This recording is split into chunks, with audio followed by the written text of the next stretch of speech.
Friends and ఫ్యామిలీతో weekends కి farm house కి వెళ్లి ఎంజాయ్ చేయాలనుకుంటే వెంటనే డోసే యాప్ ని డౌన్లోడ్ చేసుకుని బుక్ చేసుకోండి. 31st నైట్ కి ఫామ్ హౌస్ బుక్ చేసుకుని ఫ్రెండ్స్ తో ఎంజాయ్ చేయాలనుకుంటున్నారా? అయితే వెంటనే డోసే యాప్ ని డౌన్లోడ్ చేసుకుని బుక్ చేసుకోండి.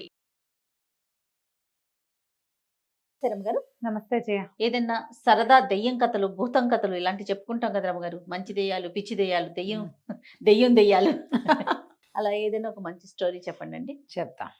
పనికిమాలిన సలహాలు చెప్తాం. ఆ, పనికిమాలిన సలహాలు, కథ పేరే అది. పనికిరావు సలహాలు. ఓకే. ఇప్పుడు ఇది దెయ్యం చెప్తుందా, దెయ్యంకి వచ్చినాయా? దయ్యానికి చెప్తుంది, దయ్యమే చెప్తుంది, పిశాచాల కథే ఇది. ఉండు మొత్తం చెప్తా. ఓకే. మాచిరాజు కామేశ్వరరావు గారు, నేను మొన్న ఒక పేరు చెప్పాను కదా, అవును, వీరు కథలు వల్ల అవును. సరదాగా ఉంటాయి. వారిది ఈ స్టోరీ చందమామ కథల్లోది. పూర్వం అంట ఒక ఊరి చివర శ్మశానం దగ్గర ఒక దిగుడు బావుందట. అయితే ఒక వృద్ధ పిశాచి ఎక్కడి నుంచో ఎగురుకుంటూ వచ్చి ఆ దిగుడు బావు గట్టు మీద కూర్చుంది. ఆ చుట్టూతా చెట్ల మీద అక్కడ ఇక్కడ చాలా పిశాచాలు ఉంటాయని చెప్పుకునేవాళ్ళు. ఇంతలో ఏమైంది, ఎవరి వాళ్ళు ఇక్కడ వచ్చి కూర్చున్నారు, నా ప్లేస్లో కూర్చున్నారని ఒక పిశాచి గొంతు వినపడింది. అది పైకి వచ్చింది. అది ఒక ఆడపిశాచి.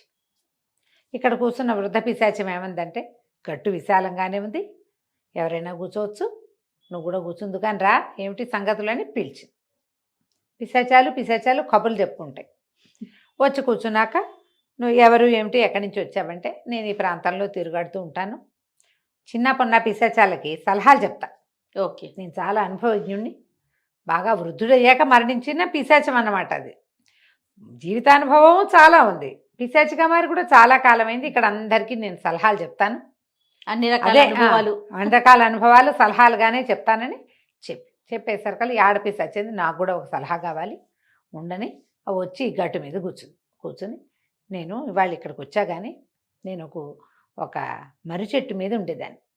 ఆ మర్రి చెట్టు మీద ఎంత హాయిగా ప్రశాంతంగా ఉండేదో. పక్కన ఒక పాతబడిపోయిన ఇల్లు ఉండేది, సుఖంగా ఉండేది. ఆ ఇంట్లో ఎవ్వరూ లేరు. నేను చాలా ప్రశాంతంగా ఉండేదాన్ని. నాకు ఆ మోతలు అవి విసుగు. అయితే కొత్తగా ఆ ఇంట్లోకి ఒక సంగీతం మాస్టర్ చేరాడు. సంగీతం మాస్టరు ఆయన వాయించేస్తాడు, మధ్యలో వాయిస్తాడు, అదే మృదంగం వాయిస్తాడు, ఆ హార్మోనియం ఏమిటో వాయిస్తాడు, నిరంతరం ఓహని గొంతెత్తుకుని ఏదో ఒకటి పాడుతూనే ఉంటాడు. ఈ సంగీత మాస్టర్ కోసం ఊళ్ళో నుంచి పిల్లలు జల్లలు బోళ్ళంత మంది వస్తున్నారు. ఆడపిల్లలు మగపిల్లలు చిన్న పెద్ద రోజంతా బ్యాచీలుగా వస్తూనే ఉంటున్నారు. పొద్దస్తమానము సంగీతమే. పొద్దున మొదలుపెట్టి రాత్రి దాకా ఆగటం లేదే. బ్యాచ్కి 2-3 చొప్పున వస్తారు, ఒక 5-6 వస్తారు, అందరూ పాడతారు. అన్ని బ్యాచ్లతోటి మాస్టర్ వాయిస్తాడు, పాడేస్తాడు.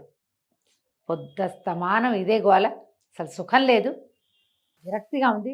ఎలా ఆయన్ని వాడి నుంచి, ఆ సంగీత మాస్టర్ నుంచి విముక్తి పొందాలో చెప్పు అనగానే వృద్ధ పిశాచం ఉంది, ఇంతేనా, మాస్టర్ని భయపెట్టు, ఇవాళ రాత్రికి వెళ్ళిపోయి అని చెప్పేసరికి సరే బాగుందనుకుంది ఆడపిశాచి.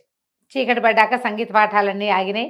ఆయన ఒక కిటికీ పక్కేసుకుని పడుకున్నాడు మాస్టర్ లోపల, సంగీత మాస్టర్.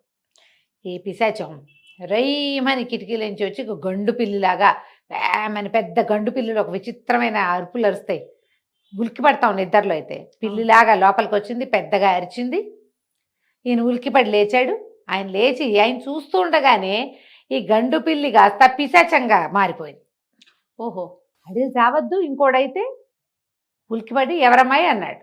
అనేసరికి నేను ఇక్కడ ఉండే పిశాచాన్ని, చెట్టు మీద ఉండేదాన్ని, నువ్వు వచ్చిన దగ్గర నుంచి గోలే, నేను పిశాచాన్ని నీకు తెలిసింది కదా, నువ్వు ఇల్లు ఖాళీ చేసి వెళ్ళిపో ముందు, నువ్వు వెళ్తే కానీ నాకు ప్రశాంతత రాదు అని ఆడపిశాచి గట్టిగా చెప్పింది.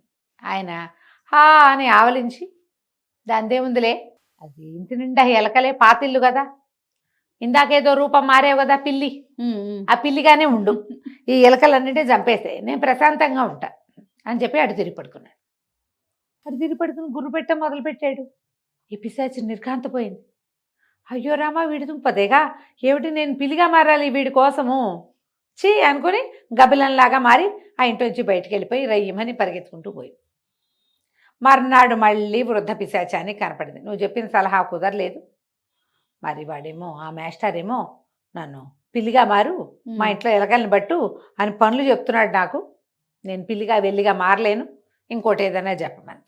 ఈ ముసలి పిశాచి, వృద్ధ పిశాచి ఉందిగా, ఆయన అన్నాడు, అమ్మాయి అట్లా కాదు, అసలు ఇల్లు పీకి పందిరేయాలి ఇలాంటి వాళ్ళకి, ఇల్లు పీకి పందిరేసే పని చూడు నువ్వు, చచ్చినట్టు వెళ్ళిపోతాడు మాస్టర్ అని చెప్పాడు. మర్నాడు ఏం చేసింది ఈ పిశాచి రాత్రికి చేరి ఇంటి మీద ఎక్కి పెంకులు ఇళ్ళు ఉంటాయి కదా, ఒక్క పెంకు బయట కింద పడేస్తుండేసరికల్లా ఈ మాస్టారు ఇంటి బయటకు వచ్చి, ఏమిటి ఎవరు నువ్వు ఏం చేస్తావంటే పిశాచం కనపడింది. నిన్నే చెప్పాను నీకు ఇది వదిలిపెట్టి పొమ్మని, నువ్వు వెళ్తావా వెళ్ళవా లేకపోతే ఈ పెంకులని పీకి పారేస్తాను. ఈయన అన్నాడు, ఇప్పుడే 4 డబ్బులు చేరినాయి, పెంకులు పాత పడిపోయి ఇల్లంతా వానాకాలం వస్తే కురుస్తుందేమో, పెంకులన్నీ తీయించి కొత్త పెంకు నేయిద్దాం అనుకుంటున్నా, పీకేయమ్మా మొత్తం, సగం కూలి కలిసి వస్తుంది నాకు, మొత్తం పీకేసి బయటపడేసామంటే రేపొద్దున పెంకులు నేసేవాడిని పిలుస్తా, వాడు పీకడానికి కొంత డబ్బులు తీసుకుంటాడు. పీకుడు వ్యవహారం అయిపోయింది అనుకో, వాటి నేయటమేగా ఇల్లు చాలా హాయిగా ఉంటుంది, నువ్వు బాగా గొప్ప సహాయం చేస్తావు, చాలా బాగుంది, ఇంట్లో ఉంటే డిస్టర్బెన్స్, నేను బయట పడుకుంటాను. వాడు కిందకి బయటకు వచ్చేసి చెట్టు కింద పడుకుని గుర్రు పెట్టడం మొదలుపెట్టాడు. ఈ పిశాచి కొళ్ళు మండిపోయింది, వీడి పని నేను చేయటం ఏమిటి, ఒళ్ళు తిక్కరైపోయింది దానికి, చెయ్యి అనుకుని మళ్ళీ పోయింది దిగుడు బావి దగ్గరికి. మర్నాడు ముసలాయన మళ్ళీ కనపడేసరికల్లా, నువ్వు బెదిరించు, ఇక ఇవి చేసావు ఇట్లా, ఈసారి ఏమైనా సరే నువ్వు ఖాళీ చేస్తావా చేయవా లేకపోతే నేను చంపేస్తా, అలాంటివి ఏమన్నా బెదిరించుకున్నాడు. పిశాచాలకి చంపేంత ఉండదు, ఇలాగే చేయగలుగుతాయి, అవి విసిగిస్తాయి, చంపటం వాటి వల్ల అయ్యే వ్యవహారం కాదు పాపం. సరే మర్నాడు మళ్ళీ కనపడి ఆయన అడిగింది, నువ్వు ఇల్లు ఖాళీ చెయ్యి అనేసరికి, ఇంకా నయం ఈ ఇంటికి నాకు అద్దెకి ఇల్లు దొరకలేదు, ఎక్కడ సంగీతానికి పాఠం పెడతానన్నా సంగీత మాస్టర్కి ఎవ్వరు ఇళ్ళు అద్దెకి ఇవ్వరు, పొద్దుస్తమానం ఈ గోలని, అవును, అందుకని నాకు ఎక్కడ ఇల్లు దొరకలేదు, ఇది అసలు కారు చవకలో నెలకు ₹1 కూడా నేను వాళ్ళకి ఇవ్వక్కర్లా, ఇల్లు బాగు చేసుకుని ఉండమన్నారు. ఆ అవకాశం నేను ఎందుకు పోగొట్టుకుంటా, నువ్వు పిశాచానివి కాదు రాక్షసువైనా సరే నాకు లెక్కలేదు, దిక్కుని చోటు చెప్పుకోమన్నాడు ఆయన. ఎక్కడ ఇల్లు దొరకలా, ఇంత పెద్ద ఇల్లు, తోట వాకిలి దొడ్డి అన్నీ ఉన్నాయి, చక్క పిల్లలు వచ్చి కూర్చుని 4 పక్కల కూర్చుని సంగీతాలు పాడుకోవడానికి వీలుగా ఉంది, దగ్గరలో ఇళ్ళు లేవు వాళ్ళందరూ పొట్టాడడానికి, అందరు ఎవరు పొట్టట్లేదండి పిశాచం తయారైంది. ఓకే, ఈ పిశాచికి అర్థమైంది, ఈ ముసలాయన చెప్పే సలహాలు నాకేం పని చేయట్లేదే, 3 సార్లు ఇచ్చాడు ఐడియా, 3 వేస్టే. ఎప్పుడు కూడా సలహాలు తీసుకోకూడదు, మనకు కావలసిన పని మనం చేసుకోవాలి అనేది బాగా ఆలోచించుకుని చెట్టు మీద కూర్చుంది. ఒక నిర్ణయానికి వచ్చింది. ముసలాయన పలకరిస్తే వృద్ధ పిశాచి మాట్లాడలే, నీ పని అయిందా అదే అయిందా ఏదంటే ఏదో అయిందిలేండి అని, అవలేదంటే ఆయన ఇంకో సలహా చెప్తాడు, అదే కదా, అక్కడి నుంచి పాటించేవా అని చంపుతాడు రేపటి నుంచి, ఈ సలహా గోలు ఎందుకు మనకి, అందుకని ఊరుకుంది. 4వ రోజు ఈయన కనపడింది, నాకు కూడా సంగీతం చెప్పండి అని అడిగేసరికల్లా ఈయన, అబ్బే నీకేం సంగీతం వస్తుంది, నీకట్టా రాదన్నాడు. ఎందుకు రాదండి, రేపు పొద్దున్నే పిల్లలు వాళ్ళు వస్తారు కదా, అప్పుడు నేను కూడా వచ్చి వాళ్ళతో పాటు కూర్చొని సంగీతం చెప్పుకుంటానండి. అనగా నేను హడిలిపోయి, నువ్వు వస్తావా అన్నాడు. నేను వస్తానండి, రేపొద్దున్న పిల్లలు వస్తారు, ఆడపిల్లలు వస్తారు, మగ పిల్లలు వస్తారు, వైలిన్లు వాయించే వాళ్ళు, హార్మోని వాయించే బోళ్ళంత మంది ఉన్నారుగా పిల్లలు, వాళ్ళతో పాటు వచ్చి నేను కూడా కూర్చుని సంగీతం నేర్చుకుంటా, మీరు నాకు విడిగా చెప్పకపోతే నేను అక్కడే చెప్పించుకుంటాను. విడిగా పిశాచానికి ఆయన ఎలాగో చెప్పలేడు, జనాల్లోకి వస్తే ఈయనకి హడలు పుట్టింది. పిశాచ పిల్ల ఒకటి రేపొద్దున పిల్లలతో పాటు సంగీతానికి వచ్చిందంటే ఆ పిల్లల పేరెంట్స్ రాణిస్తారా? ఈయన బికమహం వేసి సరేలే అన్నాడు. మర్నాడు పొద్దున తట్టపుట్టా సర్దుకుని వెళ్ళిపోయాడు. చూడు 3 సలహాలతోటి పనిచేసిన అవల, దీని సొంత తెలివితేటలు వాడి ఆయన మర్నాడు పొద్దుటికి ఆయన తట్టాపుట్టా సర్దుకుని బయటికి వెళ్ళాక ఈ పిశాచం ఆ దిగుడు బావిని వదిలిపెట్టి హాయిగా తన ముందు నుంచి ఉంటున్న మర్రి చెట్టు మీద ప్రశాంతంగా పోరు పొక్కు లేకుండా జీవించడం మొదలుపెట్టింది. పిశాచాల కథలు ఇప్పుడు ఇలాంటి కథ ఉందా? పిశాచాలు ఉండవు మొదట, ఇలాంటి కథలు చెప్పకూడదు అనిపిస్తుంది. దీన్ని అలా కథగా తీసుకోకండి, ఇందులో నీతి ఆలోచించండి. అంతే కదా రమ్మగారు. మీరు ఇతరుల ఐడియా ప్రకారం మీరు చేసిన నాళ్ళు మీ సక్సెస్ సుమారుగా ఉంటుంది.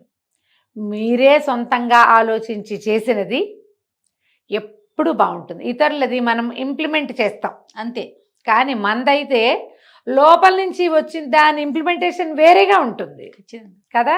ఆలోచించండి, ఇతరుల సలహాలు వద్దు, సొంతంగా ఆలోచించి ధైర్య సాహసే లక్ష్మి అని ఒక దూకితే పనులైపోతాయి. కథ కంచికి మనం ఇంటికి. నమస్తే రమ్మ గారు. నమస్తే.